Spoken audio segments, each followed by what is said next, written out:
عارفين احساس لما نيجي نشتري حاجه سعرها غالي قوي ونيجي نلبسها ونحس ان في حاجه فيها غلط او شكلها فرامبي على جسمنا، شكلها مش لايق على جسمنا ولا الاندر تون بتاعت اللون لايقه على جسمنا؟ عارفين لما نيجي نشتري حاجه بسعر رخيص والحاجه دي كلها لايقه علينا اكتر من الحاجه اللي سعرها غالي؟ هاي ويلكم تو ماي نيو فيديو النهارده هقول لكم هاو تو لوك اكسبنسيف حتى لو سعر اللبس بتاعنا مش غالي. ولو عجبكم الفيديو اعملوا لايك سبسكرايب اعملوا في الانستجرام بتاعي. يلا بينا نبتدي الفيديو. اول تip مهمه جدا ان احنا نكون عارفينها لو عايزين شكلنا يبان غالي او شكل اللبس بتاعنا يبان غالي، هي ان احنا نلبس الوان محايده. ليه؟ لان الالوان المحايده بتقلل الريسك شويه ان شكل القماش يبان. القماشه الغاليه طبعا بيبقى شكلها باين، القماشه الرخيصه بيبقى شكلها باين، لكن الموضوع ده بيتفيد شويه او ان هو بيروح شويه، بيبقى فين لما بنيجي نلبس الوان محايده. يعني انا مثلا لو لبست ابيض والتيشيرت الابيض ده سعره غالي قوي، سعره مثلا فوق ال 500 جنيه، وجيت لبست تيشيرت تاني سعره حوالي 100 جنيه، الفرق بتاع القماشه مش بيبان في الالوان دي، الفرق بتاع القماشه مش بيبان في الالوان النود، مش بيبان في الالوان الدرجات اللي انا هحطها لكم هنا دي، القماشه فيها مش بتبان قوي، اللي ساعتها بيبقى واضح اللون. ليه؟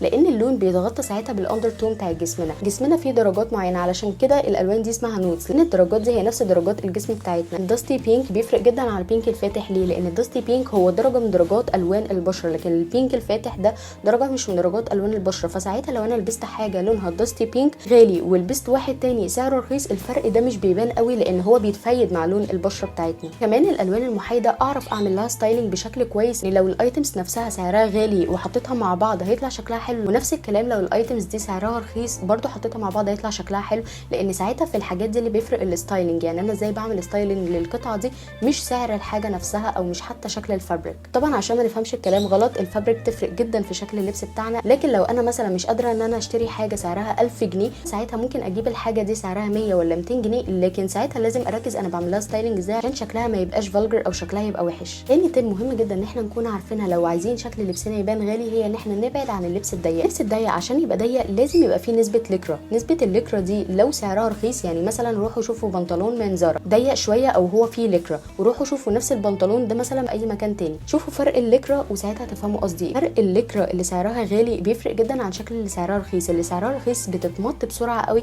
عارفين لما نجيب بنطلون سعره رخيص قوي ويعمل ركبه، او ان الركبه بتاعته تطلع كده شويه، او تحس ان انتوا شكله ما بقاش مظبوط فجاه على جسمكم، وسع من حته ومن حته تانية لا لسه ضيق، هو ده اللي بيفرق جدا في خامه اللكرة. عشان كده بقول لكم نبعد شويه عن اللبس الضيق، لان اللبس الضيق بيبين جدا فرق الخامه. اللبس الواسع بقى مش بيبان فيه فرق الخامه خالص. روحوا امسكوا بنطلون جينز وايد ليج سعره 1000 جنيه، وروحوا امسكوا تاني بنطلون وايد ليج سعره 300 جنيه. علشان كده البنطلونات بتاعت سيزارو رغم ان هي سعرها رخيص لكن فرق الخامه مش بيبان فيها قوي. يعني لو رحتوا اشتريتوا من سيزارو اي حاجه فيها نسبه لكرة عاليه هتشوفوا فرق الخامه، هتشوفوا لا قد ايه هو سعره رخيص او قد ايه الخامه نفسها شكلها رخيص.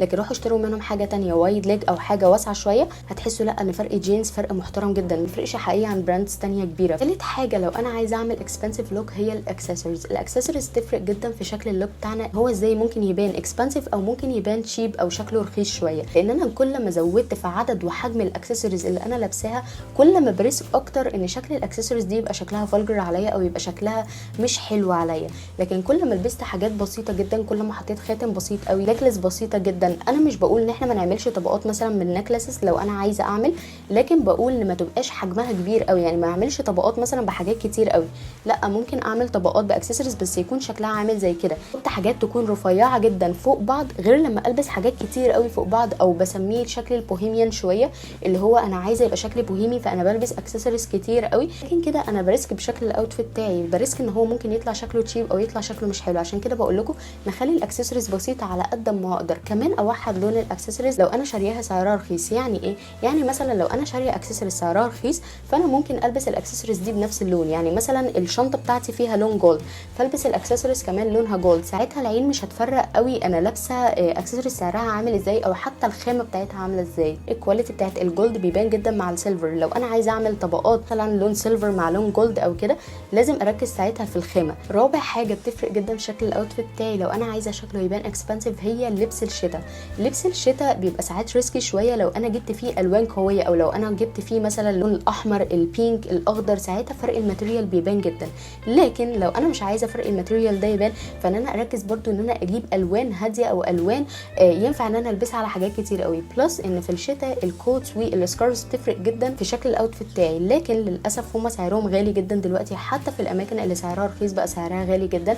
يعني حتى الوكاله اللي كنا بنقول عليها ان هي سعرها رخيص، لا الكوت فيها بقى ب 1000 جنيه و1500 جنيه. فانا شايفه ان انتوا لو عايزين تشتروا حاجه يبقى شكلها قيم قوي، انتوا تشتروا حاجه واحده بس. يعني اشتروا مثلا كوت باكتر لون انتوا ممكن تلبسوه بيه، لون اسود، لون كريم، لون بيج. 3 درجات دول لو انتوا جيتوا لبستوهم مع كوت هيبقى شكلها حلو جدا، ومش هتبين فرق الخامه بقى اللي انتوا لابسينها من تحت. انتوا ممكن تشتروا كوت واحد بس، طبعا شوفوا السعر المناسب ليكم واشتروا بيه يكون بلون محايد. وممكن تشتروا سكارف واحد برضو يكون بلون قوي. يعني انا مثلا شاريه سكارف يكون بلون بيج، السكارف اللي هو تشانكي سكارف ده سعره غالي، لكن في نفس الوقت انا عارفه كويس قوي ان انا اعرف اعمله ستايلنج مع كل حاجه في الدولاب بتاعي، فعلشان كده مش هستخسر ان انا اشتريه بسعر غالي، لان انا عارفه كويس قوي ان انا هعرف اعمله ستايلنج. فما ينفعش ان انا مثلا اروح اشتري بلوفر سعره فوق ال 800 او ال 1000 جنيه والبس باقي اللبس تاني يكون سعره رخيص، لما انا ممكن اشتري او استثمر في حاجه واحده بس هي اللي تفرق جدا في شكل الاوتفيت بتاعي، وساعتها الحاجه اللي من تحت مش هتبان قوي. خامس حاجه، لو انا محجبه وعايزه شكل اللبس بتاعي يبان ان هو غالي، هي ان انا ما ينفعش البس حجاب ملون. ليه؟ لان الحجاب الملون او الاقمشه، على فكره بصوا الطرحه دي ب 40 جنيه مش غاليه خالص، مع ان انا لو اشتريت نفس الطرحه دي من يورقما هشتريها فوق ال 100 او 200 جنيه، او انا دلوقتي اعتقد ان اسعارهم وصلت ل 400، بس شيفون لا لسه 250 مثلا. فرق الخامه هنا مش واضح ليه، انا شاريه لون محايد لون اسود. تخيلوا معايا لو انا كنت لابسه الحجاب مثلا لونه احمر، متخيلين ساعتها فرق الخامه هيبقى واضح ازاي؟ فعلشان كده نخلينا في شكل الالوان الحجاب المحايده شويه، علشان كمان اقدر انسقها مع حاجات كتير. كمان احاول ان انا اشتري الاقمشه اللي ما بيبانش فيها فرق الخامه قوي، يعني ما اشتريش مثلا اقمشه يكون قطن. ليه؟ لان القطن بيبان فيه فرق جدا الخامه، لكن الاقمشه الشيفون نزل بشكل انسيابي او بيكون خفيفه على الراس ما بيكونش فرق الخامه واضح جدا فيها. سادس بوينت بقى مهم جدا ان احنا نكون عارفينها كلنا في الفيديوز اللي من النوع ده، بنشوفهم على طول بيتكلموا على اللبس بس، لكن من وجهه نظري كمان الحاجه اللي بتخلي شكلنا اكسبانسيف او شكلنا غالي هي النظافه الشخصيه. يعني مثلا ما ينفعش ان انا اكون لابسه، حطيت كل التبس اللي انا قلت عليها في الفيديو ده في الاوتفيت بتاعي، يكون شكل ايدي، شكل وشي، شكل رجلي لو انا لابسه حاجه مفتوحه مطرب او شكله مش حلو. النظافه الشخصيه بتفرق جدا في شكل الاوتفيت بتاعي.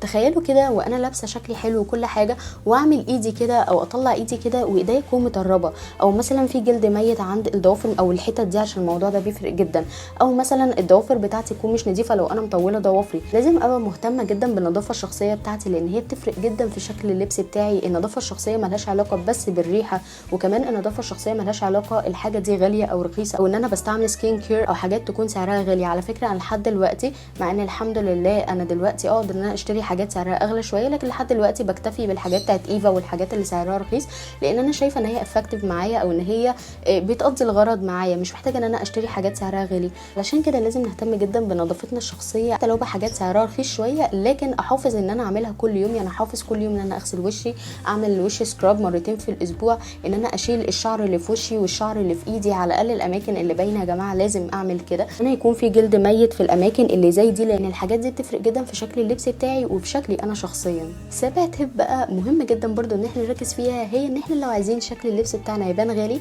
ان احنا نبعد عن اغلب الموضه اللي نازله السنه دي. ليه؟ لان اغلب الموضه اللي نازله السنه دي هي ضد تماما الفكره. يعني مثلا كارجو بانس هو ضد فكره ان انا شكل اللبس بتاعي يبان غالي، هو معمول ستريت ستايل، او اللبس بتاعه شكل لبس الشارع شويه. شكل لبس الشارع ما بيليقش معايا ان انا شكلي يبان اكسبانسيف او شكلي يبان غالي او ان انا شكلي يبان اليجنت. لازم ابعد شويه عن الحاجات اللي يبان شكلها تشيب او الحاجات اللي بيبان فيها فرق الخامه، لان كارجو بانس برضو من الحاجات اللي بيبان فيها جدا فرق الخامه.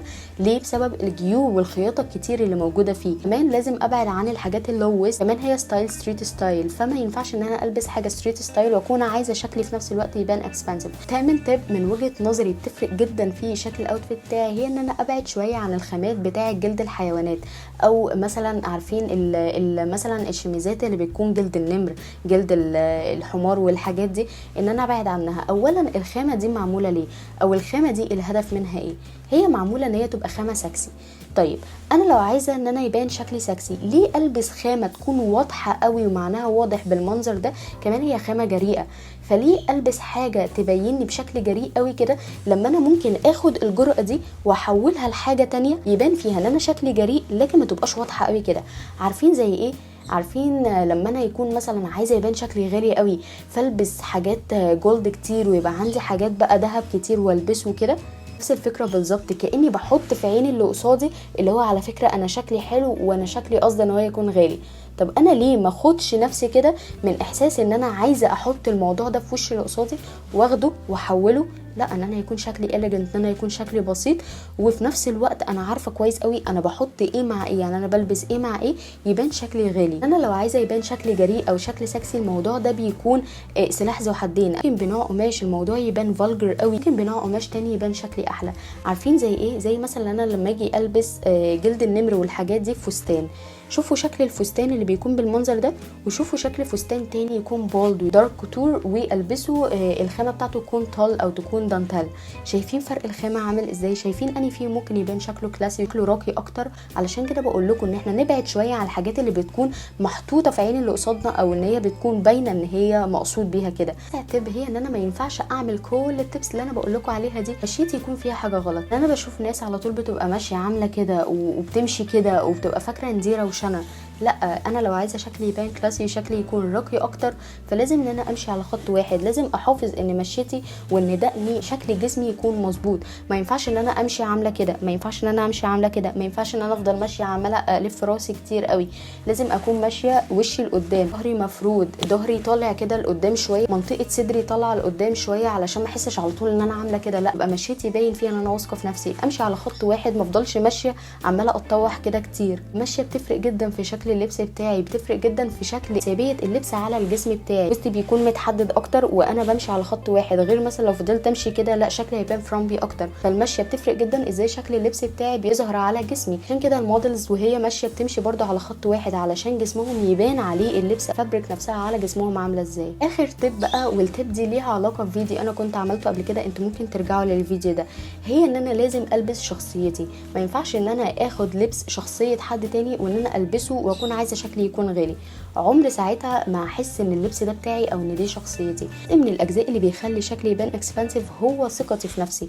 ما ينفعش ان انا اكون لابسه لبس حد تاني ومستنيه ان انا شكلي يبان عندي ثقه في النفس، وكمان البس اللبس ده وابقى مستنيه ان انا ابقى حاسه ان هو شكله بلاقي عليا فانا اوصل الاحساس ده لغيري. زي ايه؟ زي مثلا ان انا ما ينفعش انا كوسام مثلا ما ينفعش البس اصفر، انا عارفه ان انا ده لون من الالوان اللي انا ما بحبهاش خالص. لما اجي البسه علشان بقلد حد تاني ايه اللي هيحصل؟ هحس ان انا ماشيه مش واثقه في نفسي، حاسه ان في حاجه غلط او حاسه ان انا دي مش الكومفورت زون بتاعتي، فهفضل ماشيه يعني عماله اتلفت حواليا او حاسه ان انا لا انا مش لابسه حاجه بتاعتي. ده ليه؟ علشان انا بقلد لبس حد تاني. لكن مثلا انا لما باجي البس جراي، بلبس اسود، بلبس ابيض، ده انا، فانا ببقى حاسه ان انا مهما لبست او مهما كانت فرق الخامه اللي انا جايباها انا هبقى عارفه كويس قوي ان لا شكلي حلو، لان انا واثقه في نفسي او واثقه في اللبس اللي انا لابساه ان هو شبه شخصيتي. بس كده، ده كان فيديو النهارده، ودي كانت كل تيبس اللي انا جمعتها وحسيت ان هي ممكن تبقى مفيده بالنسبه لكم. يا رب يكون الفيديو عجبكم وحبيتوه. لو حبيتوه اعملوا لايك، سبسكرايب، اعملوا في الانستجرام بتاعي، وروحوا شوفوا التيك توك بتاعي، لكم تحت في الديسكربشن بوكس. وباي باي.